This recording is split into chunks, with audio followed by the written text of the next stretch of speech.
Italy has a new president. We are all very, very happy. And of course, I'm super happy because I have very, very close friends from all over the world next to me. First of all, of course, Julia. Julia, how are you? I'm fine, Giulio. How are you? It's not freaking cold anymore, right? Not so cold, but for Okay. me, it's still cold. Do remember, Julia, we have to do one show from San Martino al Cimino sometime soon because Yes. your place is fantastic. Yeah. So let me introduce to you, Julia, as well as to everybody, two of my dearest friends. Let me start first with Jason. Jason is my friend. He used to be my student, and he is by far my closest friend in America, of the American people, because I went there as an immigrant. I met a bunch of people that came and went in my life. It's not like Italy. And Jason is definitely Italian in this sense, and he's stuck with me. Hey, Jason, how are you? I'm wonderful, Giulio. It's good to see you. So, what time is in LA today, right now? It is 12:30. Are we taking you from your lunch? You are, but that's okay. Yeah. I'm sorry. Anytime, as soon as I come back, I'm gonna cook pasta for you. Okay? I want pasta from there. I want a pizza from there. Try to plug it up. Okay. Now we have to introduce a new friend of mine. His name is Norman. He has a fantastic personal story, and I don't want to spoil it. I want him to tell us the story. Hey, Norman, how are you? Hi, Giulio. How are you? I'm super well. And you are in the Utah, right? I'm in southern Utah, yes. Which means it's 1:30 in the afternoon, correct? 1:30 p.m., yes. Okay. So thank you very much, you guys, to give me this chance to have fun with you and to talk about Tuscia. So I want to start with, by the way, Jason, do you have time constraint? Are you busy? Do you have a little time? I've got 15 minutes. Okay, so let me start with Jason. Jason, I don't know if it is nice or not, but you have been following me all over the world. You came with me to Japan, and then you came with me to Italy a few times, I have to say. And three times. And every time you came to Italy, you had the chance to go somewhere else and then to end up in Tuscia. Tell us your impression of Italy first and then Tuscia second.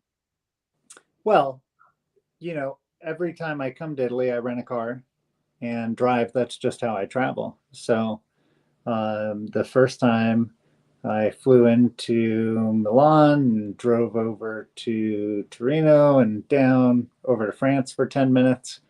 And went down to Cinque Terre, and every time I end up in Viterbo, and I absolutely love it there. And I've been to Siena and Lucca and Florence and the Amalfi Coast. The Amalfi Coast is wonderful, but in terms of the cities, like Rome is Rome, and Rome is, a fantastic, great big city, but it doesn't have the charm that, as I've said to you, like I love Viterbo, and I also like Lucca a lot. And it's the charm of the walled city that is just so great. And the food's wonderful, and the people are fantastic. It's just such a great place. That is fantastic. Norman, what do you think? Do you share Jason's feeling?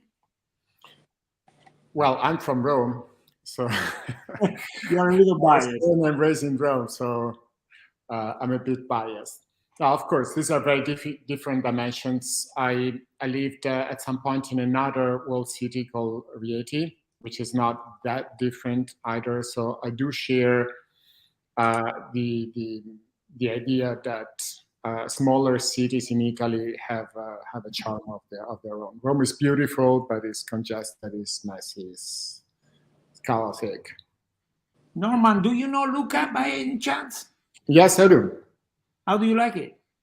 I do like it, and actually is a very trendy town right now. If you look at the prices of real estate right now in Italy, Lucca is the one that is increasing the most, and it's the one that's attracting most of the foreign investors. I'm sure it's all Jason's fault. That's clear. He started a trend. So, Julia, do you like Lucca? Oh yes, of course. It's beautiful. I love walking around the city on the walls. I think this is something unique. I don't know if there is another city with this. So I have a couple of pictures. Let me show you guys. First, let me add this to the screen. So this is Lucca. I don't know why Jason keeps saying a walled city, because for us, we don't even look at the so-called mura, no, or walls, but we look at the bell tower, we look at the monument and stuff. So is this the Lucca you remember, Jason? Yeah, it's just so it's charming there. I remember walking through a swap meet that was happening in Lucca. That's where I bought my Italian keyboard Olivetti typewriter from the 40s, which I have fully restored at my house now. I carried that thing all the way back. But it's like once you get inside there, the streets are beautiful, the architecture is beautiful, the food I think I was in Lucca for probably 4 days, and just every restaurant we went to was fantastic. It's beautiful. Okay, this one is Viterbo. This one, to me, is kind of similar. A bunch of towers, old building, and so forth. But again, there are walls all around, right? Norman, does this look like Viterbo? Yeah, although it's a bit out of focus. I think it's a bit pixel. Okay. But yes, of course. Well, one of the striking things of Viterbo is the sunset, almost year round. So Norman, tell us, why did you choose Capranica and Tuscia for your golden years? You could have gone anywhere, literally. All right. Okay, so it starts like this. When I was 16, I'm 58 now. When I was 16, I left Italy and I started living pretty much anywhere. I lived and worked in 42 different countries in Asia, in Latin America, in North America, and so on. In Africa, 12 years in Africa as well. So at some point, I decided to retire early. That was last year. And I started a couple of years ago, I started thinking, okay, so where should I really go? And I took the globe. We said, okay, so where? And I started jotting down some criteria, some ideas of what is the ideal place to live. And some of these criteria included the climate, included the quality of the cuisine and wine, because it's something that I care about, safety, cost of life, social interaction, and so forth. So I started making a short list of different countries. Some of them were Thailand, Portugal, Italy, Greece, Costa Rica in Central America, Colombia in South America. And of course, I considered, because at the time I was living in the US, I considered a couple of states in the US. And I started doing my homework. And eventually I came down to 3. This was Portugal, Italy, and Costa Rica. I started visiting these places.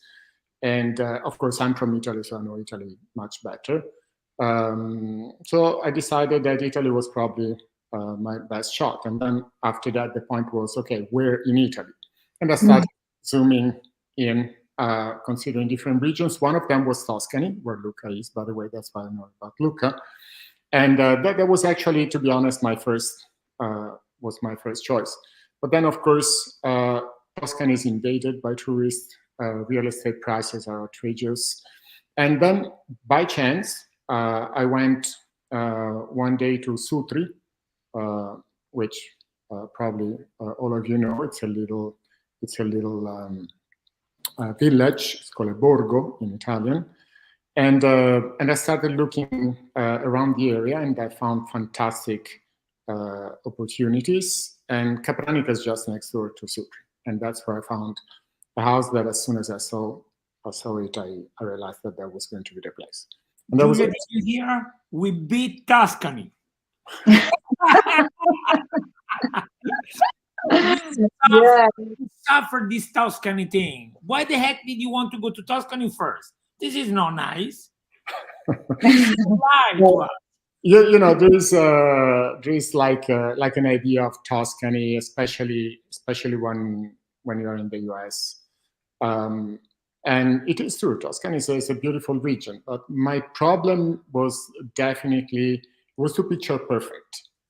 I find Tuscia like a well-kept secret with very genuine people. Not to mention that it's much easier to live in Tuscia than it is in Tuscany. Jason, do you share the feeling, even though you didn't move in yet? Yeah, no, absolutely. Also, just for me, coming there to visit you, it's so easy to get there, right? Fly into Rome, jump one train, and you're there in an hour and change. Like, Right. easily accessible. Jason, how do you find yourself when you walk around Viterbo? Do you find where you are? Do you get lost? What's going on? Well, I'm a pilot. I'm good with direction. So, but yes, it's if you have a map of Viterbo, it all makes sense, and you get to know the streets pretty well inside the walls, right? I have to say, Jason is loved by my friends in Viterbo, particularly those that have shops, because he comes and he buys a lot of stuff. This is true. This is true. I think Roberto Pilli doesn't like anybody else as much as he likes you. Casa Bella. Casa Borsa. What is it? Casa della Borsa. Casa della Borsa. Yeah. Something like that. Yeah. So, Giulia, do you have a couple of questions for our guests? Oh, yes. Would you like to buy a home in Tuscia, maybe in the future? How's the real estate now? Yes, because now I think it's good. The market is good. It's definitely You can buying. get- Definitely. Yeah. Definitely. Yes, because I know many Americans that want to buy a home here, particularly in the small villages where life is really slow, and they want just to decompress, from life that maybe they maybe are retired, they want just to change their style and want to have this kind of experience, kind of retreat. So they are searching for houses here in Tuscia. If I may add to that, if you're talking to people who are abroad, there are two aspects that they may want to consider. One is that the cost of living is very competitive. It's very good compared to other regions. We mentioned Tuscany, but not just Tuscany. And the other one is what Jason said. I find that the connectivity, it's pretty easy to arrive to an international airport. So this is very important for somebody who comes abroad. Flights are cheaper to Rome than they are, say, to Florence or to other cities. And it's super well connected, both by train and by bus, which makes it very, very interesting for anybody who doesn't live in the place permanently or that needs to travel. Just a follow-up question. You bought something in Capranica. Does it feel strange to live in such a how do I say, small city, and you even chose to live outside the city? Is there a reason for that? No, it's just that I saw that house and I fell in love with it. It's a beautiful, beautiful house with a very interesting story. And it just happens to be a little bit outside of the city of Capranica. But you know how Italy is. Italy is very dense, and even when you're in the countryside and you're quote unquote isolated, you're still very close to people. Jason, same question that Giulia posed. So next time, instead of going a Casa della Borsa, would you like to use the same money to buy real estate? I mean, we were talking about it. I would absolutely consider buying something inside the city, even if it's small. Like the place I stayed last time I was there was beautiful. It was a nice little one-bedroom place. right inside one of the entrances, and also across the street from the main shopping street, which works well for me. But yes, I would absolutely buy something there. Well, that's nice to hear. And one thing that you mentioned, and Julia, it always happens with our guests. Everybody talks about food. Did you know this? So, what do you guys think? Is the food as good as any other place in Italy? Better, worse? So what did you find? Let's start with Norman. You had a chance to eat everywhere. How do you find? Yes. Well, Italian cuisine is characterized by being very local.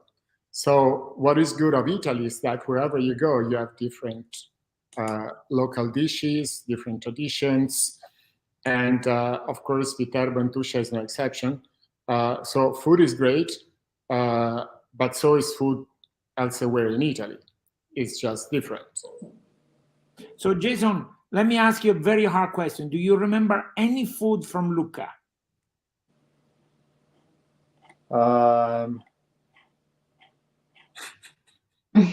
No, but that's because that was my first trip like 6 years ago.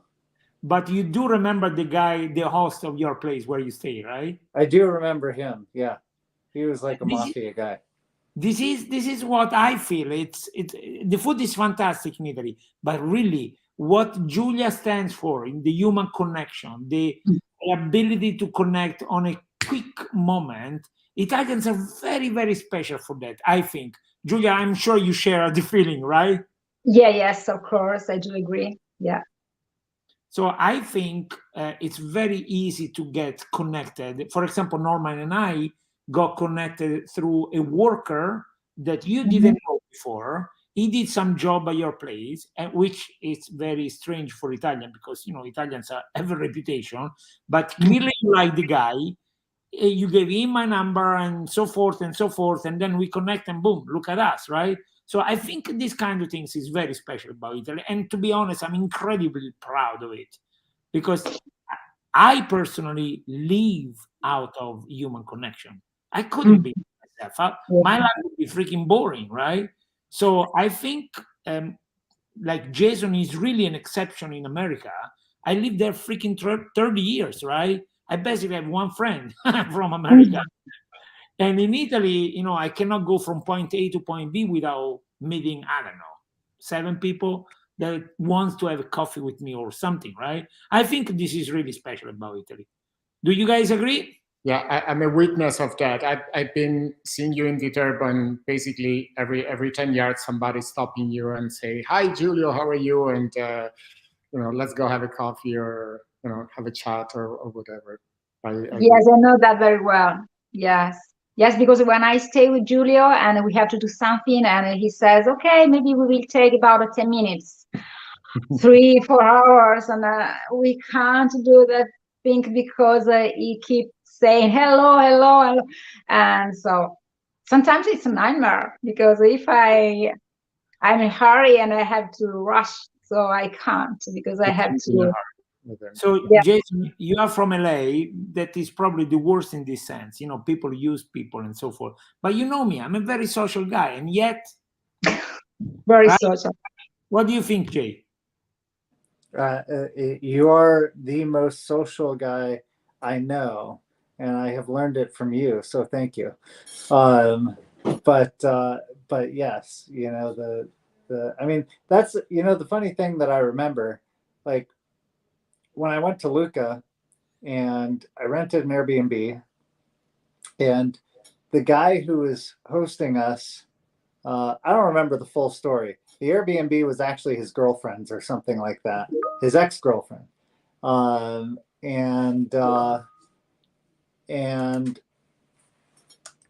I think like we never actually met her, but he took us all over town. And he spoke about 27 words of English, but still trailed us all over the place. And I mean, the world may never know, but he certainly seemed like a mafia hitman. He was a big, tall guy, and and very intimidating looking, and really sweet guy. Actually, he took us to a friend's house because his friend spoke English, and I got to hang out with his dog, and I remember that, and just lovely people. So now I have a question. I'm going to start with Julia. Julia, what do you think? Which one is the first thing that we need to change to improve Viterbo? Usually we don't go this way, but today we have two people that notice a bunch of things. Particularly Norma lived here for a while. Jason came so many times. What is one thing we should do to improve Viterbo and Tuscia? Okay.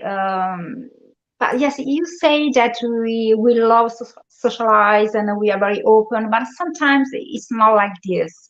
I mean, the reason why we are so open is because we love Americans and we admire Americans, and that's why when we have the chance to meet people from the United States, we are very happy and very open. But sometimes we are not so open with other Italians. That's my opinion. Okay, we should improve, the way we react with the tourists, because we are not so getting used to receive tourists, because we are the best kept secret in Italy. That means that we are a little off the beaten track, and sometimes it can be good, sometimes it can be not so good, because we are not used to share our city or spaces with many people. But we love Americans and we are always open with them. And I want to tell you, Julia, that from my experience, I have many American friends and they are very open, and we have a big connection, a big bond, and they come to visit me when they can. So they are waiting for this situation because they want to come this year, and they will come because the situation is really getting better and better. I have many friends we met more than 10 years ago, and we are still in touch, and we are very close friends. So it depends on also depends on people, because we are not just Italian Americans, we are just people and different persons, So according to what Julia says, if you want to get something done, you should speak English when you're in Capranica. If you speak Italian, people might not consider you. Is that your impression? I don't know. I'm full Italian, but people do ask me, "Where are you from?" when they talk to me. Also, because maybe my name. Really? Yeah. Yes. No, but I find, especially young people, I find they have a much better knowledge of English than used to be when I was younger, for example. That's true. So that is pretty good. Said that, for what I've seen, the type of tourist that visits Tuscia is not typically a foreign tourist. I think that compared to many other places, we have more Italian tourists than we have foreign tourists. So I think that there is a need to upgrade that capacity to interact with foreigners, particularly English-speaking foreigners. That's true. We clearly agree. We are doing this for that reason, right? And we try to go for American Facebook as much as we can. Jason, just a little follow-up to what Norma says. Is it your experience that Italians actually do speak some English? Yeah, and it's true. I've traveled all over the place, right? It's not only true that the younger they are, the more likely they are to speak English. I mean, that's also true in France as well, for instance. It's like, but I've never had a problem getting around Italy on my own, only speaking English. It's a non-issue. Right? So what about the first thing that Julia said, that we tend to love American? Is that your experience as well? I don't know about that. I don't love Americans, so but sure, we like foreign people. I've always felt welcomed, by everywhere I go in Italy. So Yeah. Okay. I wanna have your opinion on something else. What about getting to know the people that live next door to you? I know this after 30 years in America, in California, and 20 years in Santa Monica. I only know people next door to me, and not very well. Like half block away, I don't know anybody, right? Versus Italian, maybe because it's a small city, I don't know. I know everybody, right? So that is a problem for me. I think there is a deep openness, if I can say so, in the Italian people versus American people are very easy to say, hi, how you doing? But then they keep going, right? Italians stop. Say, Well, there's another big difference, though, which is in Los Angeles, we're a car culture. In Viterbo, you walk out the front door and walk down the street in a beautiful, very closed space. I think that has something to do with it. What do you think, Norman? Yeah, I tend to agree. Of course, there are big cities like Los Angeles. These are car cities, and it's less easy. But overall, here in southern Utah, for example, it's a new place for me. I always lived in the East Coast. People are super, super nice, super friendly, super kind, and it's a very small place, which could be somehow comparable to a place like Apranica, as a rural area. Nevertheless, I do know my neighbors since I came here 3 months ago, but there is that sense of privacy. And there is that sense of, okay, good morning, good evening. People here greet even when they're inside the car, which makes it a little bit complicated because they're continuously saying hi to everybody. But the main thing is that in Italy, what is really appreciated is social capital, which is not as important here. I'm not saying that it's not important at all, of course, but it's not as important. Italy is really based on social interaction, not just out of kindness, but really because it's needed. If you want to get something not done, you need to know somebody. So that plays a very, very important role in having this constant interaction and everybody knowing everybody. And when you stop on the street and you talk to somebody, you're not just saying hi, you're actually building your social capital, and you're investing your time, and that person is investing their time talking with you. So that's the big difference. This is fantastic. Guys, I'm so sorry I have to go because I have another meeting. I was about to tell you. I know your time is up, so Jason, thank you very much. And bye, everyone. Bye, Jason. Thank you. So, Julia, Norman taught us something. So, Italian life is based on social activity. This is, I think, is right. What do you think? Yes, that's true. Particularly what I noticed is that when we stay together, maybe for dinner with friends, we love staying together even when dinner is finished. And we keep chatting, maybe programming for another dinner. I noticed that in the United States, when people stay together for dinner, when dinner is finished, everybody goes away, okay, without waiting. Sometimes in Italy, it's very hard to say bye-bye because we keep saying, okay, bye-bye, and then we say, but you know that and this, and then we say, why don't we see again, and maybe next week for a pizza, okay? So we start chatting, and it's sometimes very hard, really, to go away. So maybe if you go to a dinner and you want to go away, you have to budget at least 20 minutes from when you start saying goodbye and when you really manage to go. So it doesn't make sense. That is, I think you're right. I think, as well as I was saying, if you really need to get something done, and I think this is a plus in the sense, it might be a little nasty at times that you need to know somebody to get things done, but in a moment of crisis, oh my God, things happen in a split second. And that is very unique, I think, of Italy and or maybe of small places, but for sure, I mean, if something happened, To be honest, I have been very comfortable in America. I knew that in a moment of crisis, people would help.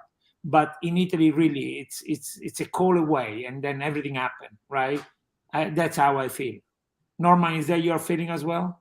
Yes. Actually, I've been thinking a lot about all these issues for years.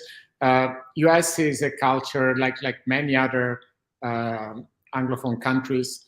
It's efficient. Things work. They're well organized. They have system in place and rules and procedures and so on, which are most of the time lacking in Italy, or if they exist in Italy, they're very cumbersome and difficult to understand. However, the fact that everything works pretty well also means that you don't need other people. And that doesn't help in terms of establishing that connection. So there is pros and cons in every aspect, and this is one of them. When I came back to Italy after so many years, I found it a bit difficult to get things done because I'm not used to that. But I realized that by having to talk to people and ask for advice and ask for help and so on, I met a lot of people. I made a lot of friends, and that counterbalances the frustration that sometimes we get when we say that the system doesn't work. So overall, I think there are two different approaches. Both are equally good, but the Italian, or the Mediterranean rather, approach has this characteristic that you're forced to interact, and that comes with a lot of benefits. So about tourists, meaning when people come and visit Italy or Tuscia, of course, do you think we are open to help as much as we can? I definitely think so. In fact, I'm not American, but I lived for decades in this country, and I can kind of put myself in a typical American tourist shoes. I believe that it must be very relieving for somebody who visits a country like Italy, and even more a region like Tuscia that is still very intact, is not really too invaded by tourists, to see how everything's so spontaneous and so natural, and how you can interact with people very normally. There is no second agenda, no hidden agenda. There is no there is no, how would I call it? People are just spontaneous. Yeah. And that is very relieving for foreigners. Oh yeah. In fact, I was gonna tell you. Well, Jason is gone, but this guy from Lucca that I never know who he is, but I know the story because Jason told in front of me multiple times the story, about this guy that he didn't know, and in a split second, he was taking him around the city and so forth. Of course, he has a B&B, maybe as a a motive, but practically he doesn't have to do that much. He can show him on a piece of map, go here, go there, right? Instead, the guy, or I think, I know, our common friend Lamberto's wife told me, hey, there is a girl here that wants to speak English. She's gonna take Jason around, and she did, right? This is unthinkable, I think, in America. It's just unthinkable for many other reasons. Julia, what do you think about all of this stuff? Yes, but I know anytime I'm in the United States, I have friends there, so I never had that feeling because they are so generous, so I can't say that. I know better, of course, my land, and when I'm in the United States, I'm a person who is in a family. I'm a guest, so they really treat me as a queen. For this reason, I don't have this feeling. So maybe I should live in the United States longer, just to better understand how it works. That's my feeling. I want to tell you something, Norman. Julia went as an ambassador of Tuscia and Fiore, this festival we're gonna do in April, around November, if I remember correctly. Remember, yeah, it was a Thanksgiving Day. Yeah, and she went around and everybody opened their house to her, and it was the biggest deal in town. And Julia felt like a queen going, Yeah. It was in LA. No. Oh no, it was in Nebraska first, and then in Colorado. But I have been in Los Angeles a couple of times because I have friends who live there. And when you said that Los Angeles is a city of cars because you never go out without a car, I remember very well because one day we have to go to a place very, very close, and then my friends said that we have to go there by car. And I said, why? Because it is so dangerous. We can't even cross the street, because it was really crazy district. But I went in another America, very authentic, very peaceful, beautiful, and community is so wonderful, and such lovely experience that I can say that it changed me a little bit as a person. I mean, I think I had really a great experience, and I improved myself. I mean, very self-improvement. I think this is plenty. Norman, every time we close up, I always give my guests a chance to say something that they didn't have a chance to say before, or comment or something. So do you have something to conclude? Well, I'm not prepared to give a concluding statement. I just want to thank you for having me here, and I think it's a great initiative. And I really appreciate you being so active in promoting Tuscia and Italian culture. Thank you, Julia. Thank you so very much. You are too Thank kind. you. Julia, last word? Yes, I'm working on a kind of catalog with some experiences that I'm preparing for my friends, particularly for the period of Tuscia in Fiore. So it will be ready in a couple of days, and then I will send them the link to this catalog, which is online, of course. Julia, do you want to mention what we're going to do Friday afternoon? Oh, this Friday afternoon? Yes. Oh, I'm not sure. I have to ask, because I told you maybe we were going to have a dinner together. It's evening. In the afternoon, we're going to have a meeting, no? With somebody from America. Oh, yes. Sorry. I confused because we have so many things we have to do together. So we have really an important meeting with Lisa Morales. She is the editor-in-chief of a magazine. She lives in Miami.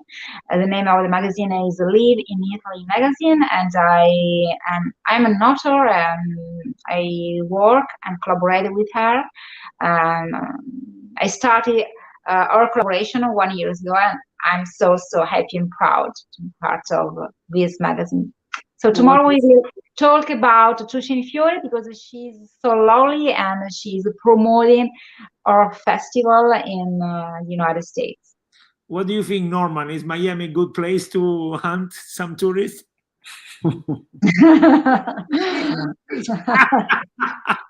Yeah. So we are certainly happy that Julia has all this connection, and we are trying to use them in the best possible way, as well, of course, as my friend and so forth. So again, I thank both of you guys. I want to invite everybody to come in Tuscia in April 2022, right after the pandemic is over, for sure, because it's going to be over. And I don't know if you saw this, but I want to conclude with a video that is in English with a bunch of mayors, young and beautiful, good-looking boys. And with this, I say goodbye and thank you again to both of you guys. Bye-bye. Thank you.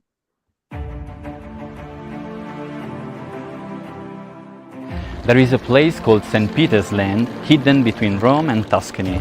A place where you can find amazing landscape, beautiful natural hot springs, amazing castles, lakes, and marvelous gardens called Giardini all'Italiana. In the last 3,000 years, many people loved and fought for this land. The Roman, the Etruscan, the Longobards, and other people tried to establish here their home. But the popes have been the real rulers forever. Legendary wines and the best extra virgin olive oil in the world comes from here. See you In April 2022, when the Hasienborghi will dress up by tons of flower for Tuscia in Fiore.